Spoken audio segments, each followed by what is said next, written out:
Praise the Lord. கொலேசியரின் புஸ்தகம் 4ஆம் அதிகாரம் 6ஆம் வசனம். அவனவனுக்கு இன்னபடி உத்தரவு சொல்ல வேண்டும் என்று நீங்கள் அறியும்படிக்கு உங்கள் வசனம் எப்பொழுதும் கிருபை பொருந்தினதாயும் உப்பால் சாரம் ஏறினதாயும் இருப்பதாக. எனக்கு பிரியமான தேவனுடைய பிள்ளைகளை, ஆண்டவருடைய வார்த்தை சொல்லுகிறது, நாம் யார்கிட்ட எப்படி பேசணும், எந்த நேரத்துல என்ன பேசணுன்றதுக்கு கர்த்தருடைய கிருபை வேணும்னு சொல்லி கர்த்தருடைய வார்த்தை சொல்லுகிறது. இந்த நாள்லயும் நம்ம கர்த்தருடைய கிருபை குறித்து பார்த்துட்டு இருக்கிறோம். நமக்கு இந்த உலகத்துல எதுக்கு கிருபை வேணுமோ இல்லையோ, பேசுறதுக்கு நிச்சயமா கிருபை வேணும். நமக்கே தெரியும், பிள்ளைங்க கிட்ட பேசக்கூட நமக்கு கிருபை வேணும். இன்னைக்கு பிள்ளைங்க கேட்குற கேள்விக்கெல்லாம் நம்மளால பதில் சொல்லவே முடியல. அப்போ அவர்களிடத்துல பேசவும், அவர்களுக்கு கற்றுக் கொடுக்கவும் கிருபை வேணும்.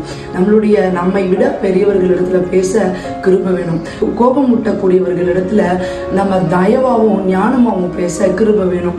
அதனாலதான் கர்த்தர் சொல்லுகிறார் 31ஆம் அதிகாரம் நீதிமொழிகள் புஸ்தகத்துல, புத்தியுள்ள ஸ்ரீ தயவுள்ள போதகம் அவளிடத்துல இருக்கிறது என்று. அப்போ தயவா பேசணும், கிருபையா பேசணும், நம்ம வார்த்தை கிருபை பொருந்தேதா இருக்கணும். அதனால இந்த நாள்ல ஆண்டவரே, நான் பேசுகிற வார்த்தை கிருபை உள்ளதா இருக்கு, எனக்கு உதவி செய்யுங்க.